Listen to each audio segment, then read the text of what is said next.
सीधा सीधा कांग्रेस पार्टी की तरफ से हम प्रधानमंत्री से यह सवाल पूछ रहे हैं कि प्रधानमंत्री जी, आप परीक्षा पर चर्चा करके रील बना लेते हैं, पेपर लीक के बाद आप चुप्पी क्यों साध लेते हैं? आप अपनी चुप्पी तोड़िए।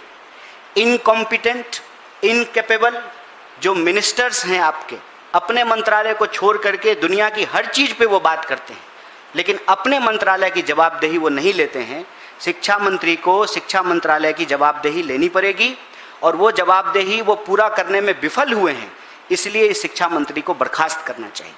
तीसरी बात, एनटीए के ऊपर बार बार सवाल उठ रहे हैं, उसकी प्रक्रियाओं के ऊपर सवाल उठ रहे हैं, उसमें सरकार से जुड़े हुए लोगों को नियमों को ताक पर रख करके उनको सारा काम दिया जाता है, उनको ठेका दिया जाता है। एनटीए से free and fair examination conduct कराना पॉसिबल नहीं है।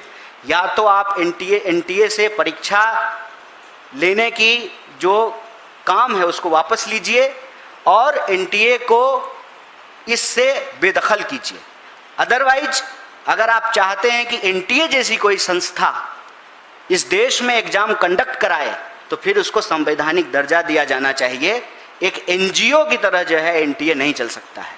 और चौथा, देश के चाहे नीट के स्टूडेंट हों या सीबीएसई के स्टूडेंट हों, उनके माँ बाप से, उनके परिवारों से हम ये कहना चाहते हैं, देश का सबसे बड़ा विपक्षी दल होने के नाते एनएसयूआई, यूथ कांग्रेस और पूरी की पूरी कांग्रेस पार्टी सड़क से लेकर के संसद तक आपके न्याय की, इस सच की लड़ाई में आपके साथ खड़ी है।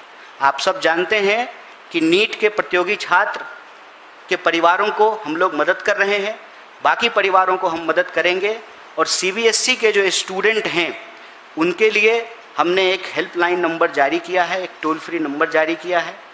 इसके साथ साथ हम नीट के लिए भी एक हेल्पलाइन नंबर जारी किए हैं और हम इस देश के नौनिहालों से, जवानों से ये अपील करना चाहते हैं कि आपको अपनी जान लेने की ज़रूरत नहीं है।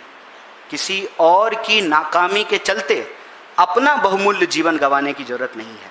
आप इस देश के होने वाले नागरिक हैं, आप इस देश के नागरिक हैं और इस देश की सरकार को यह जिम्मेवारी लेनी पड़ेगी। किसी भी सूरत में हम लोकतंत्र को लाठी तंत्र नहीं बनने देंगे। आपकी इस लड़ाई को मजबूती से आगे बढ़ाने के लिए हम पूरी ताकत से खड़े हैं। सीबीएसई के जो प्रभावित स्टूडेंट हैं, जो ऑनलाइन स्क्रीनिंग के माध्यम से अपना उत्तर पुस्तिका नहीं प्राप्त कर पा रहे हैं, उनके उत्तर पुस्तिका में जो उन्होंने आंसर शीट में जो जवाब लिखा है इसके हिसाब से उनको मार्क्स नहीं दिए गए हैं, अगर उनको कम अंक आए हैं, किसी तरह की परेशानी अगर सीबीएसई के स्टूडेंट को हो रही है, सभी लाखों प्रभावित छात्रों के लिए हम एक नंबर जारी कर रहे हैं।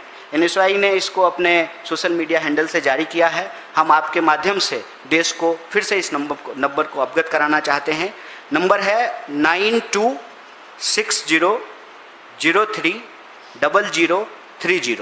इस पे आप अपनी शिकायत दर्ज करा सकते हैं और इस सवाल को, देश में पेपर लीक के सवाल को हम एक गंभीर मुद्दा मान करके पूरी ताकत से इसके लिए लड़ेंगे, क्योंकि हमारी ये स्पष्ट समझ है, वोट चोरी करके जो लोग कुर्सी पर बैठ जाते हैं उनके शासन में पेपर लीक होना एबिलिटी है, कैपेबिलिटी है। उनके दौर में पेपर लीक होना बहुत स्वाभाविक है। इसीलिए यह लड़ाई न सिर्फ देश के भविष्य को बचाने की लड़ाई है, अंततः ये लड़ाई इस देश की जनतांत्रिक लोकतांत्रिक शक्ति को भी आगे बढ़ाने की लड़ाई है। इसमें Congress party, NSUI, youth Congress इस देश के विद्यार्थियों और नौजवानों के साथ पूरी तरह से तैयार है।